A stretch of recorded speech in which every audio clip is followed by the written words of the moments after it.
اللہ کے نام سے شروع جو بڑا مہربان نہایت رحم والا، صلی اللہ علی محمد صلی اللہ علیہ وسلم۔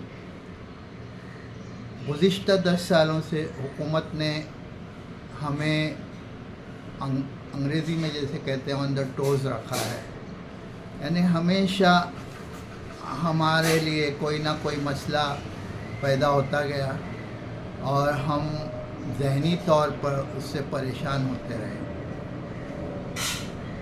سب سے پہلے شروع ہوا کہ آپ کیا کھائیں گے اور کیا نہیں کھائیں گے، اس کو لے کر کئی بے گناہوں کی موب لنچنگ کی گئی اور کئی لوگوں کو قید و بند کی صحبتیں اٹھانی پڑی۔ پھر نقاب کا مسئلہ آیا اور اس کے لیے کہا کہ مسلم عورتوں کو ہم ترقی دینا چاہتے ہیں، اس لیے نقاب ان کی ترقی میں آڑ آتی ہے، اس لیے وہ نقاب نہیں پہننا چاہتے۔ پھر 3 طلاق کا مسئلہ آیا، حکومت نے اس پر قانون بنایا اور ہماری شریعت میں مداخلت کی۔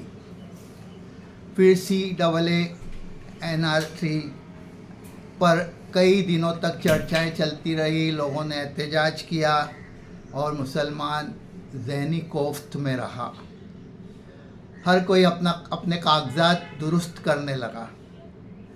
پھر مسلمان قبرستان، پاکستان، گولی مارو سالوں کی باتیں چلی۔ جن علماء نے اس کے خلاف کچھ بیانات دیے ان کو جیل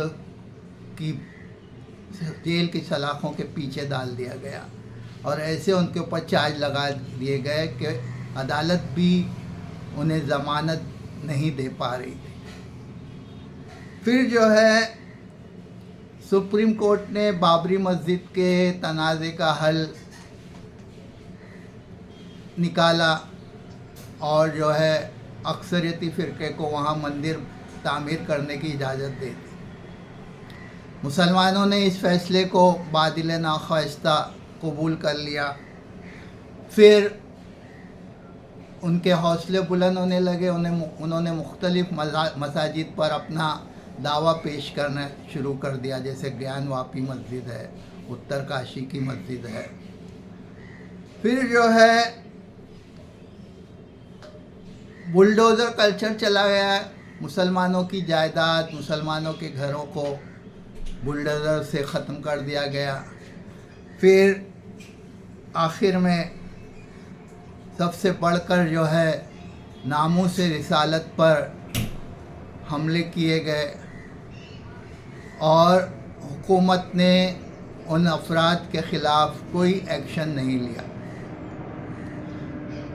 پھر ایک جگہ آ کر حکومت کو اپنے قدم واپس لینے پڑے اور وہ تھا وقف بورڈ کے قانون۔ حکومت کو اس میں JPC بنانی پڑی۔ یہ 10 سالوں میں پہلی بار JPC بنائی گئی۔ آخر کیوں JPC بنائی گئی؟ کہ حکومت کو مطلوبہ تعداد میں جتنے اس پارلیمنٹ میں سیٹیں چاہیے تھی اتنی اس بار نہیں حاصل ہوئی، وہ اپنی مرضی سے قانون نہیں بنا پائے، اس لیے JPC بنانی پڑی۔ تو دیکھا آپ نے اب کی بار کے پارلیمنٹری الیکشن میں عوام کی طاقت نے حکومت کو مجبور کیا کہ وہ JPC بنائے اور تمام پارٹیوں کی رائے لے اس قانون کے لیے، وقف املاک قانون کے لیے۔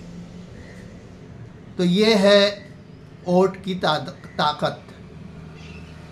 ووٹ کے ذریعے ہم حکومتوں کو بدل سکتے ہیں اور حکومت جب کوئی قانون یا کوئی دستور لائے گی تو اسے پھر عوام کے بارے میں، اقلیت کے بارے میں سوچنے پر مجبور کیا جا سکتا ہے ووٹنگ کے ذریعے۔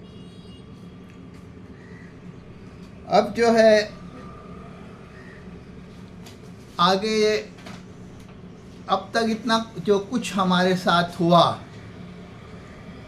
ہم دیکھیں گے ہم ابھی تک خواب خرگوش میں ہیں، ہم بیدار ہونے کو تیار نہیں ہیں۔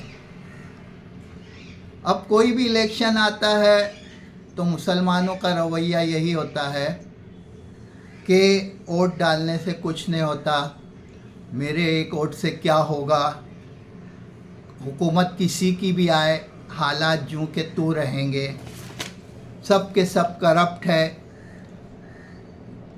جو میں اکیلا ووٹ نہیں ڈالوں گا تو کیا فرق پڑے گا۔ یا پھر ہمارے گلی محلے کے نوجوان طبقے کا ایک گروپ ہوتا ہے، ان کو جو پارٹی زیادہ پیسے دیتی ہے ان کے لیے وہ کام کرنے تیار ہو جاتا ہے، وہ اس سے بے خبر ہوتا ہے کہ یہ ایسا ووٹ ڈالنے سے ہماری قوم اور ملک کو کیا نقصانات ہو سکتے ہیں۔ اب جو ہے جیسا کہ میں نے پہلے بتایا کہ اب کی بار جو ہے جے پی سی حکومت کو بنانی پڑی، جوائنٹ پارلیمنٹری کمیٹی، کیونکہ اس کے پاس مطلوبہ تعداد نہیں تھی، اور تعداد کیوں نہیں تھی کہ عوام نے جو ہے اس بار ان کو بھاری اکثریت سے کامیاب نہیں کیا۔ ہم ووٹ کیوں دیں؟ ووٹ یعنی حق رائے دہی، اس کے ذریعے آپ اچھے امیدوار کو ایوان تک پہنچا سکتے ہیں۔ اگر اس پر کوئی یہ بولے کہ کوئی اچھا نہیں ہے، جتنے الیکشن میں امیدوار کھڑے ہیں اس میں کوئی اچھا نہیں ہے، تو کم سے کم ہم اتنا کر سکتے ہیں کہ اس میں جو کم برا ہے اس کو سلیکٹ کرے، اس کا انتخاب کرے، کیونکہ ہمارے کو یہی تعلیم دی گئی ہے کہ اگر دو نقصان دہ چیزوں میں سے کوئی ایک چیز کو چننا ہے تو جو کم نقصان دہ چیز ہے اس کو چنا جائے۔ بعض لوگ کہتے ہیں کہ چھپے دشمن سے کھلا دشمن اچھا ہے، لیکن یہ تب اچھا ہے جب جو ہے کھلے دشمن سے ٹکر لینے کی سیاسی طور پر ہمارے میں طاقت ہو۔ اب گزشتہ 10 سالوں میں ہم نے دیکھا کہ ہم بالکل بے بس تھے، حکومت جو ہے جو مرضی قانون بناتی گئی، ہمیں بادل ناخواستہ ان قانون کو قبول کرنا پڑا۔ ہماری سیاسی طاقت کچھ نہیں ہے، ہم کو بالکل الگ تھلگ کر دیا گیا ہے۔ مگر آج بھی اکثریتی فرقے میں بہت سے لوگ جو ہے سیکولر ہے، جو ملک میں امن و امان چاہتے ہیں، ملک میں مذہبی منافرت نہیں چاہتے ہیں، ملک کی ترقی چاہتے ہیں۔ تو ہمارا یہ فرض ہے کہ ہم ایسے طبقوں کے ساتھ مل کر حکومت ایسے ہاتھوں میں سونپے جو ملک کے لیے فائدہ مند ہو، ملک میں قومی یکجہتی ہو اور ملک کی خوب ترقی ہو، اور اس ترقی میں سب کی حصہ داری ہو، اس ترقی کا سب کو فائدہ ہو۔ انسان کے لیے وہی ہے جو وہ کوشش کرتا ہے۔ کوشش کرنا ہمارا کام ہے، اور اس کوشش میں کامیابی اللہ دے گا۔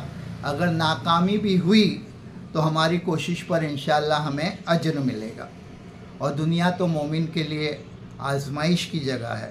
اللہ کی رضا پر راضی رہنا، اسی میں ہماری عافیت اور کامیابی ہے۔ اللہ نے ہمیں موقع دیا ہے کہ ہم اپنے حالات کو بدلے، گھروں سے عورتوں مردوں کو جو ووٹ ڈالنے کے اہل ہے ان کو پولنگ بوتھ تک لے جائے، اور جو ہے اپنے حق کا استعمال کرے۔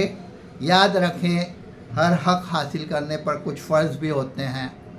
صحیح اور بے لوث امیدوار کو ووٹ دے کر ہم اپنا فرض بھی ادا کریں، جس سے یہ ملک امن کا گہوارہ بنے۔ اللہ پاک قرآن میں فرماتا ہے، جس کا ترجمہ ہے، بے شک اللہ تمہیں حکم دیتا ہے کہ امانتیں ان کے اہل کے سپرد کرو۔ بے شک اللہ تمہیں حکم دیتا ہے کہ امانتیں ان کے اہل لوگوں کے سپرد کرو۔ اپنی جان، عزت، آبرو بچانے اور ملک کی ترقی کے لیے ووٹ ہمارے پاس ایک امانت ہے، اور یہ امانت ہم جو ہے اہل امیدوار کو ووٹ دے کر ان کو سونپ سکتے ہیں۔ ایک حدیث جس کا مفہوم ہے کہ جس سے مشورہ لیا جاتا ہے اسے امین بنایا گیا، اور امین اپنے پاس موجود امانت اہل اور حقدار کو دے دیتا ہے۔ ووٹ کو اردو میں حق رائے دہی کہتے ہیں، رائے دینا یعنی مشورہ دینا۔ آخر میں ہمیں ایسے امیدوار کو یا ایسی پارٹی کو ووٹ دینا ہے جو ملک یا ریاست کی ترقی، سیکولر مزاج، آپس میں اتحاد و اتفاق پر یقین رکھتی ہو، جو بلا تفریق و مذہب ملت معاشی پسماندہ طبقے کو برابر موقع دے تاکہ ہر شہری پرامن زندگی گزارے اور ملک کی ترقی میں اپنا یوگدان کر سکے۔ ایسے بچے جن کی عمر 18 سال ہو چکی ہے، ان کے والدین یا وہ خود اپنا ووٹنگ کارڈ بنائیں اور اس جمہوری ملک کے ذمہ دار شہری بنیں۔ اللہ اس ملک کو خوب ترقی دے اور اس ترقی سے سماج کا ہر طبقہ مستفیض ہو۔ اپنے قیمتی مشوروں سے مجھے ضرور نوازیں۔ اللہ حافظ۔